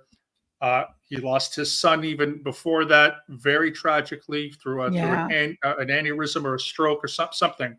And Yeah. every article was, he's going to leave. He's going to leave. He's not going to leave. Or if he's going to leave, you'll know because he's going to say it. So not Mhm. because of someone who's an ex-member who's speculating. It's the same crap. You see it all the time. Is Tom Cruise leaving Scientology? Is John Travolta leaving Scientology? The answer is no, unless they do. And Right. then they will tell us. And then right, exactly. Just like Like with that's how Joy easy it Vila. is. Yeah, yeah. I wanted to put this Exactly. up because this really, Jason Begay, Paul Haggis, Leah Remini. Exactly. yeah, Yeah. exactly, yeah. George Matthew? Giorgio Yeah. says, "My opinion is the core problem with Scientology begins and ends with the concept of the Yeah. Thetan, adults in little bodies." Yep. Yep. Take that away and there is no Scientology. Yeah. Well, the core concept in Scientology is actually nothing. If you try to find out what the core belief is, it's just give us your money. But they do have these Yeah, arbitrary ideas. And yes, one of them is that you are a Thetan. And so because of that, the secondary part of your assessment, George, is that when you're a child, you're not just a Thetan. So they always do this where things are indirect. They don't tell you the primary belief is like a whitewashing, and then the yeah, secondary belief is actually the truth. yeah, So they'll say, "Well, you are a Thetan," and then somewhere down the line, they're like, "Yeah, but so are children, so they can be treated like adults." And it's just like, just tell us the truth, you know, yeah. like just Yeah, do that. Like, unfortunately, I mean, I'm seeing a little bit of a pattern. This is my opinion, but I've seen yeah, a pattern of people who tend to be almost drawn to this space. It turns out some of them, well, one in particular, has a criminal record of being Right. a Right. predator of children, minors. If you want to call them minors or children, I think minors are children and children, minors, whatever. But Yeah. that to me is super creepy and super, super sus. And that's why I've spoken out about it, because they happen to put me on their radar. If they want to talk about me, do silly videos about me, I'm going to be like, who's this person? Wow. Okay. So I just think that that's something for me has been worth pointing out, because Yeah. Scientology is evil. And if there's people that are attacking the survivors and not Scientology itself, Yeah. it kind of makes me think, I don't know if it's an op, or I don't know if it's just some really twisted thing that they're attracted to, but it's definitely something that I've just been like, I got my red flags, like, just up majorly. I agree. And so I put this up. Brenda says, Miscavige made an already evil theology even more evil, but the root is rotten. Their source was rotten, created evil theology. So meaning that LRH's whatever policies were pretty much bad to begin with. Absolutely. I completely agree. Yeah. It started with a tree with rotten roots. Doesn't matter how Yeah, if I you mean, didn't he replant, say it's still the himself? roots are still rotten. Yeah. I mean, he Yeah. was constantly trying to avoid, the IRS scrutiny and the money Yeah. and all that. And like saying that, oh, well, to make more money, you should start a religion. That's Yeah. where people like Keith Raniere went wrong. If he had been a Yeah. religion, he may not even be in jail right now, Yep. which is really, really gross. But Hef Yeah. says, because they will have to spend more money on auditing to shake off our cooties. Yes. Mm-hmm. Space cooties. Yep. Jojo says, I agree. To me, there is no smoking gun. Yeah. If there was, surely it would have been done. It's been such a long time, and if they survived Lisa McPherson, which was awful, disgusting, if they survived that, And they had the you know, smoking gun. They had Marty Rathbun said that he destroyed documents. yep, And the stuff that they got away with, was it Gabe Cazares? I forgot his last name, but the mayor, they were trying to frame him, and one of the things is we all lost when they got tax exempt status. So when that happened, it's all they've become almost untouchable. And so so really, frustrating.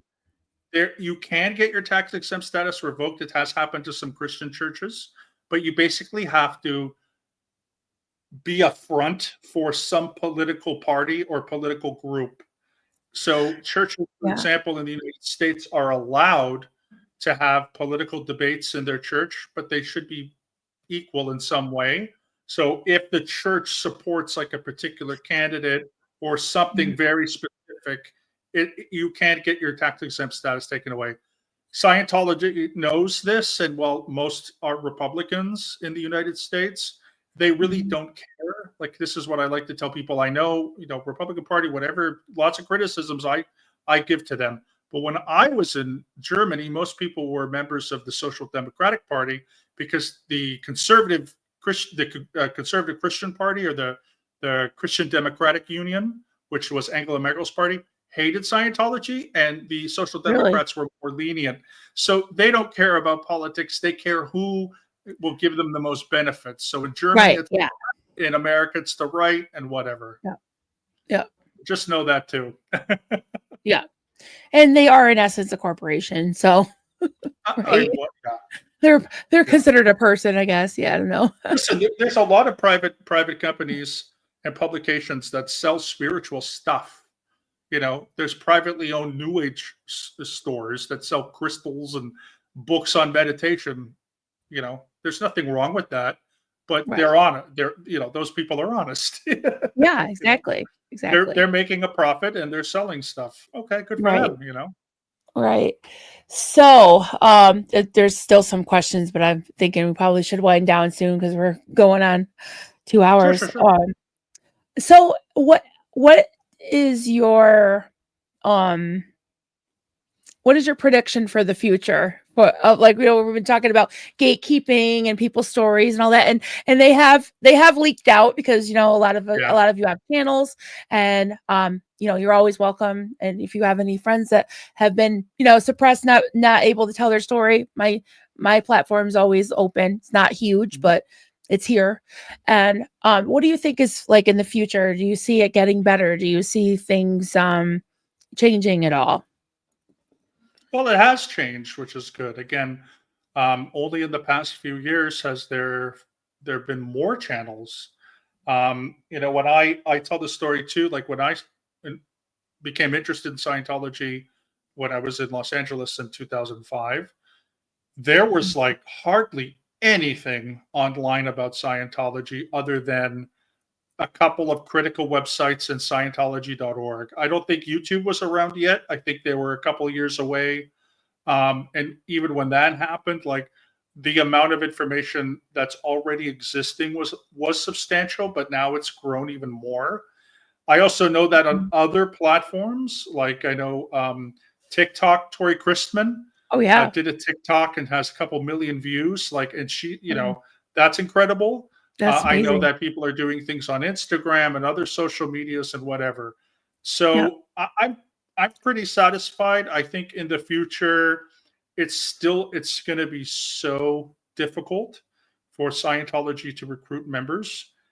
It was not like that in even the early 2000s, mid 2000s when I joined. It was not like that even in the 80s. I mean, you still had some chatter here and there about being a cult, but there's just more and more information. And I Yeah. just think that like if the same thing happened, if I just 3 weeks ago, if I was a 22-year-old person and I was walking down Hollywood Boulevard and I had just graduated from college and I had some of those negative things that had happened. My parents had just gotten divorced, whatever. Yeah. And if I Yeah. was walking down Hollywood Boulevard today, it would be, I think I would have a lot more quote unquote ammunition to just walk away from the L. Ron Hubbard Life exhibit than Right. I did. And that to me is ultimately the best thing is that I was just one person who got caught at the wrong place at the wrong time, but Right. it's less likely and less likely and less likely every year that goes by. And also, everyone's stories are interesting. Like, yes, okay, the Sea Org stuff is rare and whatever, and the int management, but that does dissuade a lot of people.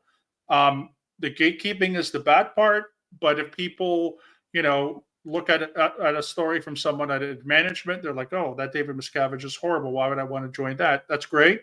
If they look at my story, they look at someone who's only been for a few years or whatever. That's even better. And so I think that there is a better variety now on the Yeah. multiple experiences in Scientology from the top to Mhm. the bottom. And I just think overall, I think there's going to be more people who will be speaking out, and more people once they leave, they speak out, and people leave every day from the Sea Org, from staff, from public, and they usually go online to talk about it in some way. And so that's going to grow as well, I think. That's great, Stace. The forewarned is forearmed. Exactly. Yeah. Yeah. I like this comment So from oh, where is it? I could find it. I lost it. Oh, here it is. Rem Arts. Wait, it's not working. What's happening? Oh, did you do it? Me and George are fighting with the clicker. Says I don't think, at least with respect to Tom DeVot, that he was judging anyone. He was just stating the thing he can contribute to is the take down David part. Everyone's story is needed. Yes, everyone's story is needed. Yeah, it could just been like an accident, unfortunate wording. It was like, yeah, basically like, we all got to do that. No, we don't all have to. You can do it. Go for it. I'm yeah, behind go him, for it. So I'm yeah. exhausted half the time, so the energy that I had when I left, that's another thing. Like when you leave, you have all this energy. It's been such Yeah. a long time too that it's like, man, I got stuff to do. Like, Yeah. that's another thing. Like when somebody leaves, you have this window of opportunity Hmm. to do something and it always passes. And that I think that aspect of it, I hope, gets less and less and less as time goes on as well. Hmm. So, you know, hopefully that's a positive thing. Yeah, it is hard because like you feel very passionate about saving people from it, but at the same time, like with me, I was still deconstructing from it. So it was Yeah, like I had to kind of go through my own, my own thing, which is still to this day happening. There's still yeah. layers, I think, like they talk about the onion layers, but yeah, I get Mhm. it. Like when you first, it's almost your eyes are open, you're excited, you want to tell everybody, like, like, Yeah, oh my God, I was in a call, and you can learn something from this and avoid it. So I think that's yeah, mostly like there's like a different things that people are focused on. Some people are focused on protesting, and other people are yeah. focused on telling, their stories, or exposing the abuses and the bad stuff that's going on, the elder abuse and all Mhm. that. Some people are focused on, the doctrine, taking that down. Some people are focused on the financial issues. So I think it takes a village, right? It takes everybody. And not everybody can be focused on the same thing at the same time. So, That's right. yeah, I agree. yeah. Yeah. Everyone will have a personal interest in whatever that is. They follow it, and Yeah, the and I end think it's result okay. is It's usually the same. yeah, no need to, downplay anybody else's experience or focus. So, all right. Of Well, this course. was this was great. You are welcome back Thank you, Marilyn. anytime. Thank you so much, and good luck with your thesis and your all of your academic endeavors. We really appreciate Thanks. you. And like I said, I started with it and I'll end with it. You like I feel like anyone who hasn't platformed you, it's their loss, because you're one of the smartest guys I know. You're a wealth of information, and I love talking to you. So Well, thank thank you you for so being here. much. I appreciate everyone watching. Yeah, Thank you and for the head over to testimony. Mark Tur It's Yeah. at Mark Turi 123. I meant to Great. bring up Yep. your channel, but it's just at Mark Turi 123. They've been Yep. putting, I think the mods have been putting your channel in the comments or in the chat. Definitely head over and subscribe to him. He's got all kinds of videos on different academic, historical things. So very interesting. And yeah, everybody have a great day. We'll talk to you soon. Bye. Take care.